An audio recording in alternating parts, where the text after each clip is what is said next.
Jail నుంచి విడుదలైనటువంటి bail మీద విడుదలైనటువంటి అంబటి రాంబాబుకి ఘన స్వాగతం పలికారు వైఎస్ఆర్ కాంగ్రెస్ పార్టీ శ్రేణులు రాజమండ్రి సెంట్రల్ జైలు దగ్గర. తన మీద ఒక సింపతి క్రియేట్ అయింది మాత్రం వరుసపెట్టి పెట్టిన కేసులు, బెయిల్ వస్తున్నప్పుడల్లా మరొక కొత్త కేసు పెట్టడంతో ఎదురైనటువంటిదే ప్రధానమైనటువంటి ఆగ్రహం. ఇప్పుడు ఆయన బయటికి వచ్చాక నా మీద కావాలని వేధింపులు, నా ఇంటి మీద దాడి చేసిన వాళ్ళకేమో స్టేషన్ బెయిల్ ఇచ్చి వదిలిపెట్టారు, అలాగే దాడికి గురైన నన్నేమో జైల్లో పెట్టి వేధించారు, నా గొంతు నొక్కాలని చేసే ప్రయత్నాల్ని విఫలమైనాయి, నేను ఆగే ప్రసక్తి లేదు, మరింత దూకుడుగా వెళ్తానని చెప్తున్నారు.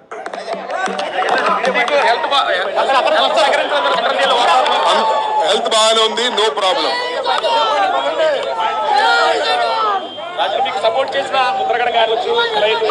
అందరికీ ధన్యవాదాలు. పార్టీలకు అతీతంగా బీజేపీ వాళ్ళు సపోర్ట్ చేశారు, సిపిఐ వాళ్ళు సపోర్ట్ చేశారు, అందరూ ఖండించారు. సపోర్ట్ చేయడం అంటే ఈ దాడిని ఖండించారు. వాళ్ళందరికీ నా ధన్యవాదాలు. మళ్ళా రేపు ఇన్ డీటెయిల్ గా గుంటూరులో నేను ప్రెస్ లో మాట్లాడతాను.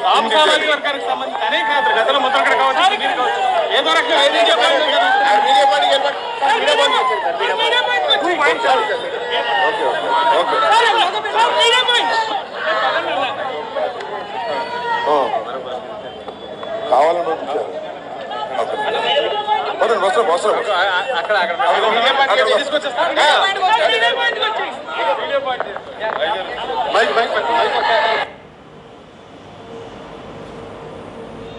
తప్పించుకోవడానికి అధికార రాంబాబు గారు, నేను రేపు నా సమాధానాన్ని తప్పనిసరిగా చెప్తాను. 18 రోజులు నన్ను జైల్లో పెడితే నేను భయపట్టాలనుకున్నారేమో. భయపడే ప్రశ్న ఈ అంబటి రాంబాబుకు ఉద్భవించదని మనవి చేస్తున్నాను. ఎందుకంటే ఈ చంద్రబాబు నాయుడు గారి ప్రభుత్వం వచ్చినప్పుడే జైల్లో ఉండటానికి సిద్ధపడ్డానని కూడా ఈ సందర్భంగా మనవి చేస్తున్నాను. నన్ను హింసించాలని, నన్ను జైల్లో పెట్టాలని చంద్రబాబు, లోకేష్ ఎప్పటి నుంచో ప్రయత్నం చేస్తున్నారు. ఎక్కడో దొరికాను, లోపల పెట్టారు.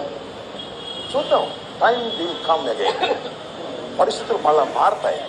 ఈ పాపానికి వారు పరిష్కారం చేయక తప్పదని కూడా ఈ సందర్భంగా నేను మనవి చేస్తున్నాను.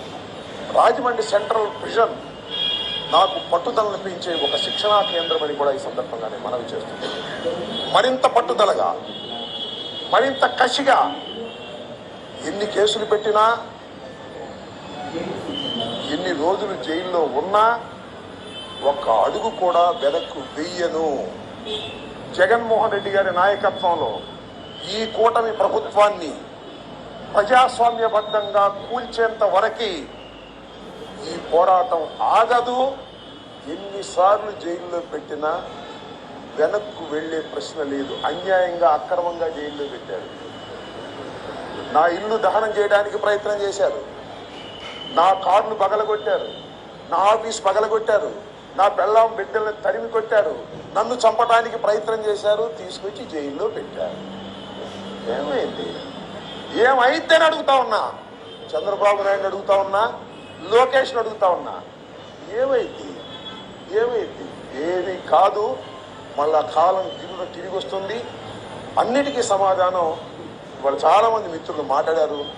బయట జరిగిన సంఘటనలు నాకు తెలియదు, చాలా తక్కువ మాత్రమే, పేపర్లో ఉన్నవి మాత్రమే నేను తెలుసుకున్నాను. జైలు జీవితాన్ని నేను అనుకోకండి, ఎంజాయ్ చేశాను. ఎంత కఠినంగా ఉన్నా ఎంజాయ్ చేశాను.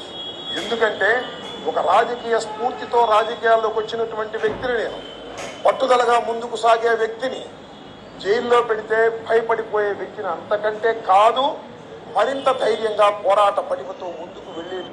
ఇది అంబటి రాంబాబు అయితే ధైర్యంగా ఉన్నాను, మరింత దూకుడుగా వెళ్తానని చెప్తున్నారు.